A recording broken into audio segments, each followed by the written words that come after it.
The One A9 was originally reviewed on October 27th, but we've republished this review due to the arrival of the handset in the US. We are used to only seeing one flagship smartphone come from HTC every year, but this year is different. The Taiwanese company launched its One A9 flagship back in March, and now we're getting a new handset that's quite different, yet oddly familiar.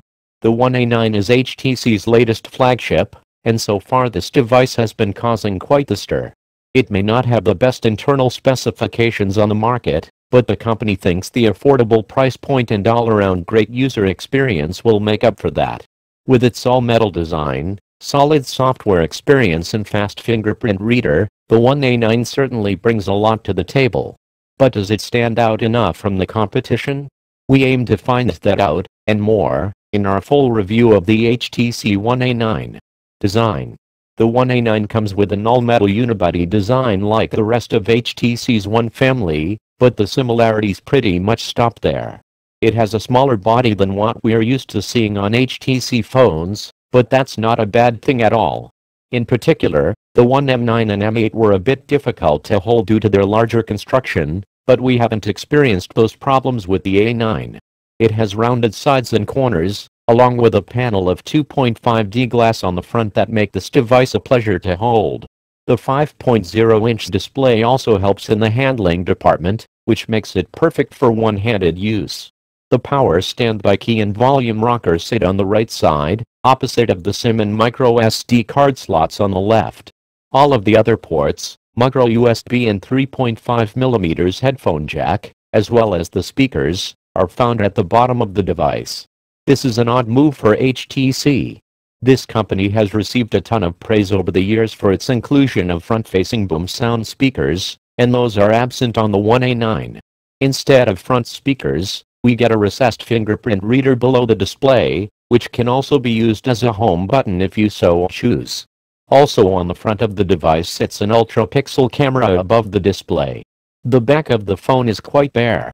HTC's logo sits in the middle of the device, and the company's new camera package can be found dead center at the top. Alright, let's talk about the elephant in the room here. The HTC One A9 looks like the iPhone 6. Really, it does. Many folks would say that HTC's main source of inspiration comes directly from Apple, but HTC would rather tell us that they were the first company to make all-metal smartphones popular. This isn't enough to reconcile what will be an incredibly familiar design for most users. But consider this, even though we have some really attractive smartphones out there, none have had the same feel of the iPhone, and some users actually want those worlds to collide. What we have with the One A9 is the closest thing to an Android-powered iPhone that we can possibly get, and there might not be anything wrong with that.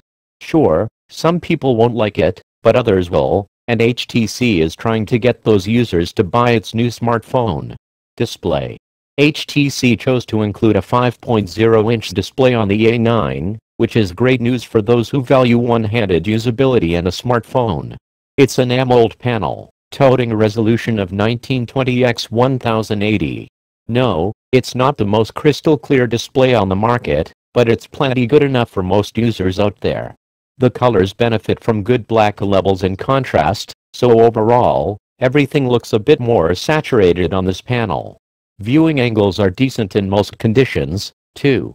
Overall, this isn't a bad display by any means, but it does keep the A9 from going above and beyond. Performance. As is the case with the display quality, performance on the One A9 is slightly above average. Though it may have been released fairly recently, Qualcomm's Snapdragon 617 processor definitely doesn't go quite as fast as its 800 counterparts. The 3GB of RAM and the 32GB storage model really helped the device with opening up applications, though the slower speed of the 617 is hard to overlook at times. Apps take a noticeable bit of time to load. And when certain tasks are operating, such as GPS navigation, the phone gets much laggier. Still, for typical daily tasks, it hasn't been unbearably slow, just slow enough for us to notice that it isn't as fast as other flagships on the market. Hardware. The display and performance aspects of the device have been closer to the mid-range standard, but that's not necessarily the case for the hardware section. For starters, HTC decided to include an all-new fingerprint reader, mounted on the front of the device underneath the display. It works pretty well, even if it seems a bit tacked on. Even though the fingerprint scanner easily wakes the phone and unlocks it by leaving the thumb down, it's also an added feature atop previous HTC unlocking methods. Remember the sensor suite originally announced in the HTC One A9? It allowed for the phone to go straight into specific areas with taps and swipes after the phone knew it was brought up for usage. Now, because the fingerprint reader is there, it is the wall that prevents all of these extra unlocking methods from being used. That also doesn't include the fact that it can be a home button, without any capacitive keys accompanying it. Soft keys are still used, so using the reader as a home button takes some getting used to, and fiddling between the two, we've found to be really common. Of course, there is also the omission of boom sound speakers due to the addition of the fingerprint reader. This is a pretty bold move for the company, as one of its most recognized features isn't here anymore. Sound, thus, gets a big downgrade with the bottom-mounted unit. It certainly doesn't get very loud at all, and it's safe to say that we missed the stereo audio found in past One devices. Storage options with the A9 are pretty standard, with the option to choose between 16 or 32 GB variants. It should be noted that the 16 GB model comes with just 2 GB of RAM, while the 32 GB variant comes with 3 GB. We've been testing the 32 GB model with 3 GB of RAM, and we've noticed that it gets a little slow at times. So be sure to keep that in mind before making your decision. Both storage variants also come with a micro SD card slot that supports expandable memory up to 2 TB. Though our version of the phone is a European SKU and thus only connects to HSPA Plus on AT&T, it has been quite reliable in data and voice so far. Voice calls were all pretty good, though we did find that the phone speaker needed a little extra volume in noisier environments. When it comes to battery, the A9 sports a very small 2150 mAh unit, and that comes with it some obvious issues. You might be thinking that this is way too small of a battery, but we'd say there are a few things to keep in mind before you make up your mind. The Snapdragon 617 processor does a pretty good job at managing power consumption throughout the day. It's also Quick Charge 2.0 compatible, so charging is nice and quick. HTC also says the A9 will get support for Quick Charge 3.0, which is definitely good news. With that said, we had trouble making the A9 last a full day on a single charge. Anything more than moderate usage makes the phone's battery drain quickly, with screen on time often not making it as far as 3 hours. Despite the addition of Android 6.0 Marshmallow's doze mode, it can only do so much when the phone needs to be left alone in order to up the standby time. Doze is definitely at work here, but as we mentioned, anything more than moderate use doesn't help the A9's longevity. Camera. When it comes to the camera, a few past experimental phases bring what HTC hopes is the most effective camera combination they've ever put out.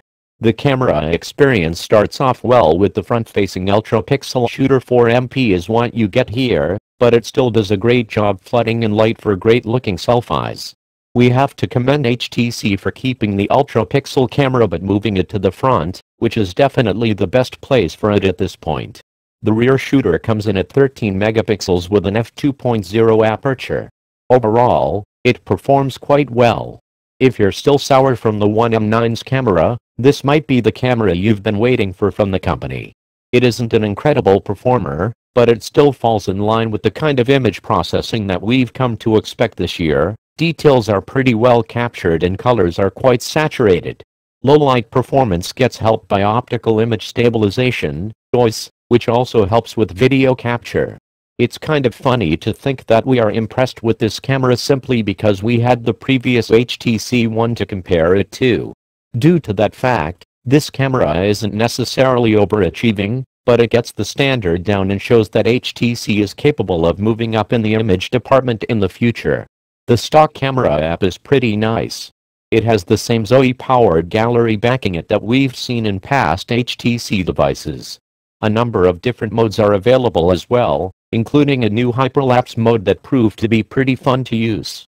The Pro mode brings manual controls as well as raw capture, which help in those situations where the auto mode just isn't cutting it. and in terms of HDR, though not auto-capable, adds a pretty good amount of punch and evened out shadows and highlights to photos, though processing time takes a bit longer than we would like. Software.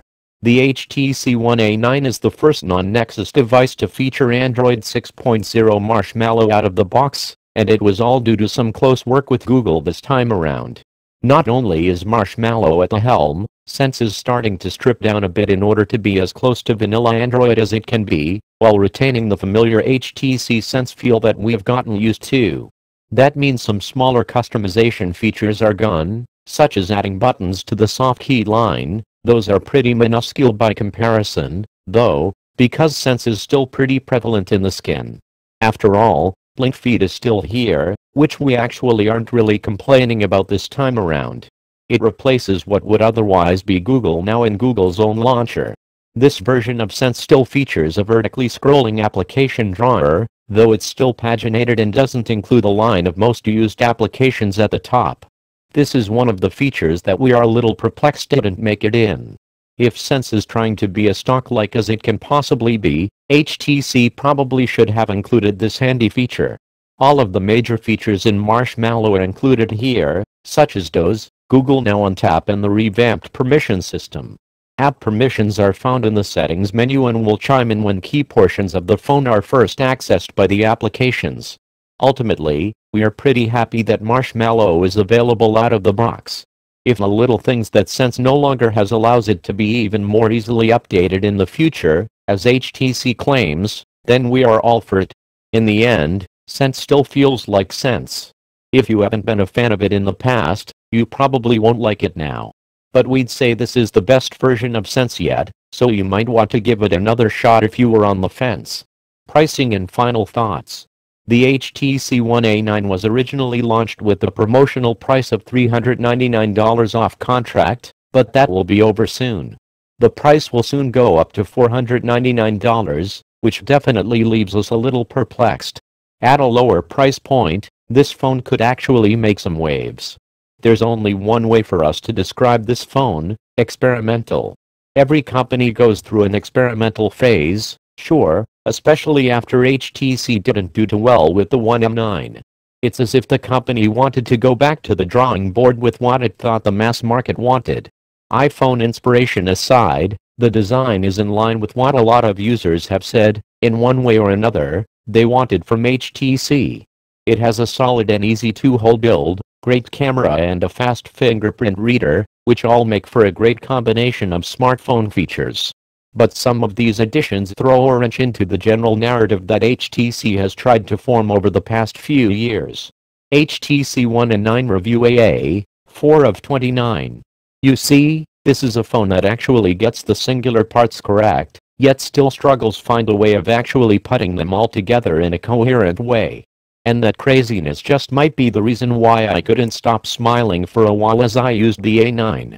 HTC is definitely trying here, and the price will be a big stumbling point. With that said, if the company really puts its best foot forward, we might see some great things from the next One flagship, and that's because the One A9 was the breeding ground for all of the features and quality that may have been missing in the past. Would I recommend this phone to everyone? No, not when we have other great flagships on the market at even better price points. But HTC loyalists can have a good time with this experimental device that addresses a number of issues they may have felt in the One A9. And the best we can hope for is that what this phone means greater things for their future.